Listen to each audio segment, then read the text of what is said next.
Hey guys, I'm Janet on occasion, and today we're playing the Total War Warhammer II Battle Replay. So this one again is, Gobbo's Tournament of Tournaments, and once again, obviously playing as the Beastman. Got to do that the whole time.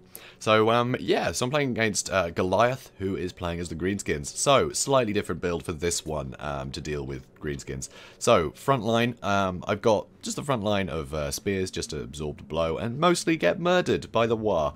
While I have my Bestigors further back, so they can join the fight after Waaagh has been procced. Also, Deathcaster again, Spirit Leech is too useful against Greenskins because all the Lords and Heroes can't heal. So anytime you can get a Spirit Leech on something, you're going to do well. Also, Doom and Darkness is fantastic because, well, you know, leadership's not great for the Greenskins, so Doom and Darkness is always useful for breaking that front line.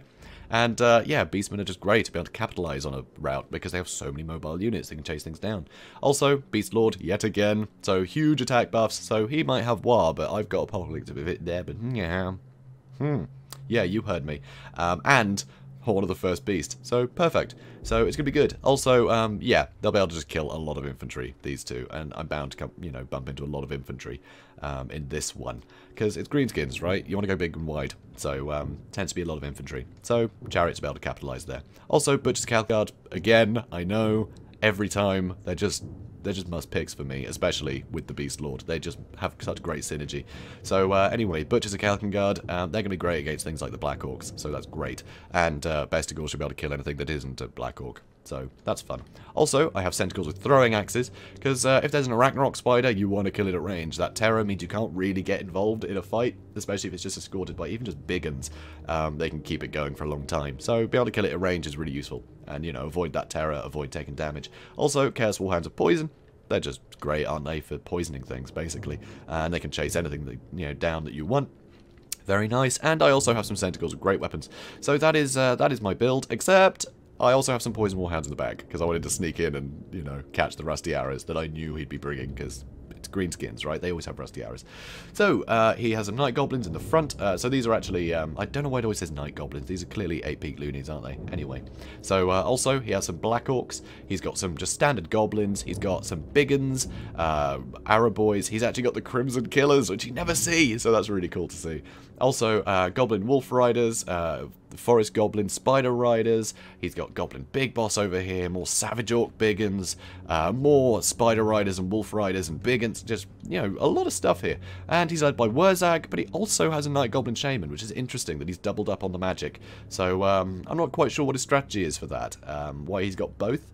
Because it seems to me like the Night Goblin Shaman, he's just going to be using magic that Waaagh really needs to be using to get his Bonewood Staff procced. So, yeah, Waaagh, every time he uses a spell, we'll have a quick look. So every time he uses a spell, nope, that's Squiggly Beast. There we go. Every time he uses a spell, you get a map-wide buff of plus 13 melee attack for your entire army for 17 seconds. Yeah, you want to use as many spells with Waaagh as possible, because that is a great buff. So, yeah, having a secondary spellcaster does seem a little bit unusual to me, but that's fine. So, we're going to speed things up. So, I say that, nothing's really moving. So here, I'm going to try and get some throwing axes onto the Forest Goblin Spider Riders. I don't want these guys harassing, so I want to get some early damage in, and I'm going to chase them with the Chaos Warhounds. So, here, things are starting to move in. Chariots are going to move around the side, and I'm going to move the Butchers of Cavalcade around the side as well. So, here, the Hounds are going to come to intercept. I was going to have them go for the Archers, but if I can intercept these guys, then the rest of my units can catch them. I can wipe them out and move on to the next lot of stuff. Because he is coming in with more Forest Goblin Spider Riders and more Wolf Riders. So here, I'm actually going to charge into this lot with my 2 chariots. Waaagh has been procced, and I sent in the Bestigors a little bit prematurely. Honestly, I should have just waited. So I am actually waiting with the Butchers of Calcan-Guard, and I'm not going to use Apocalyptic Vision or anything yet. So that's fine. But, you know, the Bestigors, they're not going to take a lot of this flak. It's going to be mainly the Ungor Spearmen taking the damage. So it's not too bad. So over here, you can see Effigy at a Git has been used. And he's here getting in a really, oof, that definitely hurt, my word. Pretty good for the Gork there, pretty good for the Gork. So wiped out one of my Centaurs, something I didn't really want to happen yet. And now I'm going to use my throwing axes just to charge into these archers. They're completely vulnerable. But my front line is suffering a bit. Bestigor's now in the front, but Waaagh has run out. So I'm going to charge in with my Brave Shaman, start knocking down these guys. But there's a lot of Black Orcs in here, including the Crimson Killers that are absolute nightmare. But I'm harassing the back line rather nicely. This side is broken, so those big uns are down, which is great. great, because I needed them dead. And now the Butchers of Calcan Guard can help with these Black Orcs, and so can the Beast Lord, so that's nice. So you can see I have actually used the attack buffs, so these guys can start cleaving through some of these Black Orcs, and hopefully these Spearmen should be able to help a little bit more too. So in the back, a bit of a prolonged engagement with the poison. I couldn't really back out much, so I just had to, yeah, I just stayed there and killed them. Amazingly, oh no, they did break. Oh, I was about to say amazingly, the ones that got foot of gorked didn't break, but they did. So anyway, I've been using Spirit Leech on Waaagh, so that is slowly dealing with him. He used Here We Go on the Savage Orcs, but I pulled away. I'm not going to stay in these fights. So Butchers of Calcan Guard still doing wonderfully. Haven't lost any models yet, but they are taking a lot of damage from the Rusty Arrows.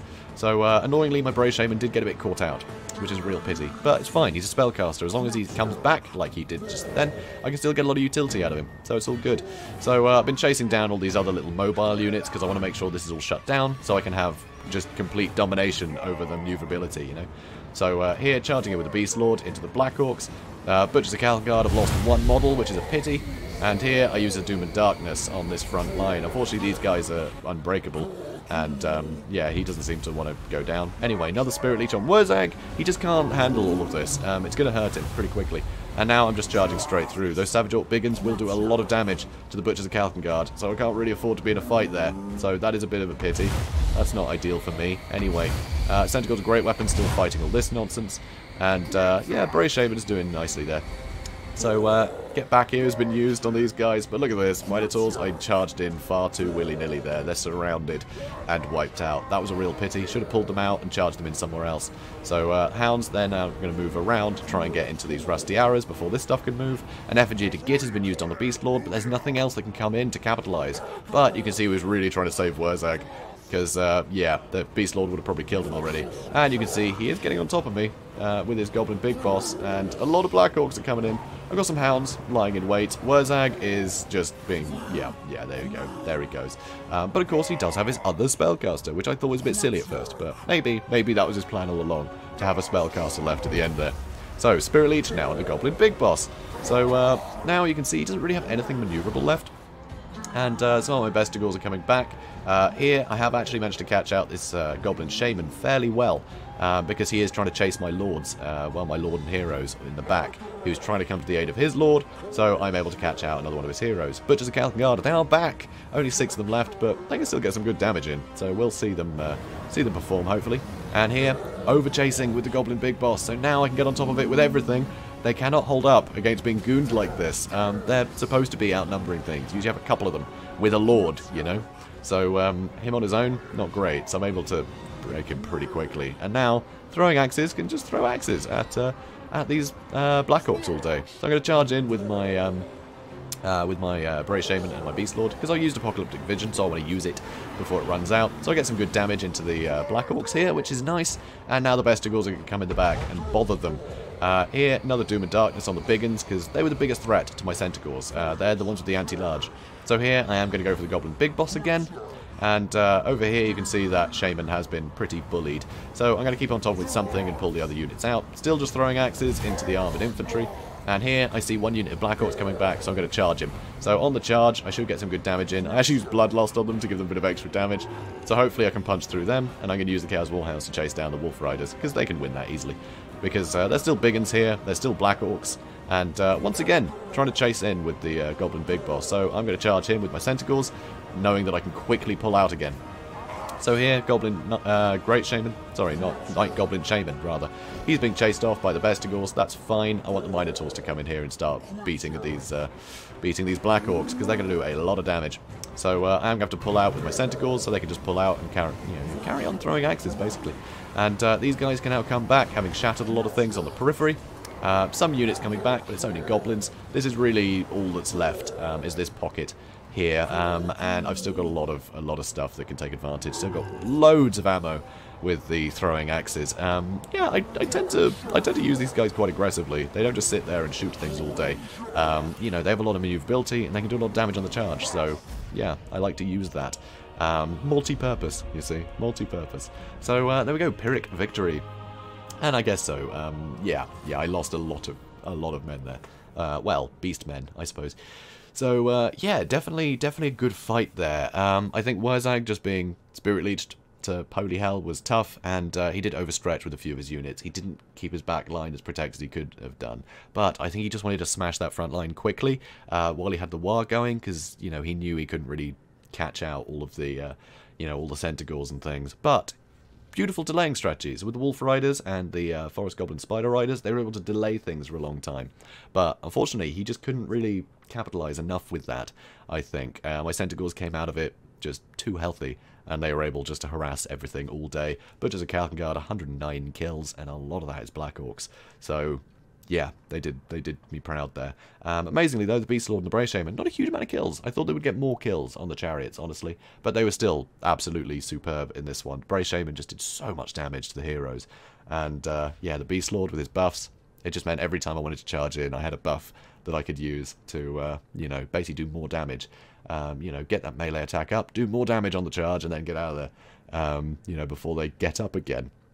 So it's tough. It's definitely tough for greenskins, I think. I think an Arachnarok Spider is very useful in this matchup, because having something that's sitting in the middle causing terror is huge, because he didn't have anything that caused terror, and that's a pity.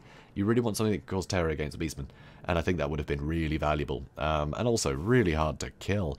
I mean, yeah, I would have had the Butchers of Kalkengard and the throwing axes, but you get a load of big uns in there, and the Arachnarok Spider can get some serious work done. So I think that would have helped him a lot, especially, you know, Waaagh constantly using things like Brainburster. I didn't see that being used, but I think just spamming Brainburster against, you know, an army like this is great. I mean, where he used the Foot of Gork, just a Brainburster would have done almost as much damage to Centaurs. They just don't have the armor to hold up against cheap spells like that, and it would have given him more chance to proc the Bonewood stuff. So I think just go with cheaper spells, generally. Foot of Gork's great against something like High Elves, if you just need to wipe out something like, you know, a unit of Dragon Princes. That's great, I think. Effigy and then Foot of Gork is textbook, but I just don't think Beastmen have anything quite valuable enough for that to be sort of worth the magic, and, you know, worth the sort of, the lack of Bonewood staff, basically. So, you know, bit of a risky move. I reckon he thought he would have got more value out of that, but amazingly, he only really hit the one unit, so didn't get a lot of value, unfortunately. But yeah, it's a good game, though. Good game. A lot of back and forth, and I had to micro the hell out of everything to get use out of it. That was hard work, so well played there. And I do kind of like his build, but I think the second Shaman's a bit unusual. Yeah, change that for a big boss, and you'd also be able to afford another unit of goblins, I think. So that would be nice. Just have, you know, a couple more things that could chase down, you know, like the Bray Shaman or the Beast Lord, you know. I think that would help. So anyway, guys, I hope you enjoyed this. If you did, please do comment, like, and subscribe, and I will see you in the next one. Have a good day, guys.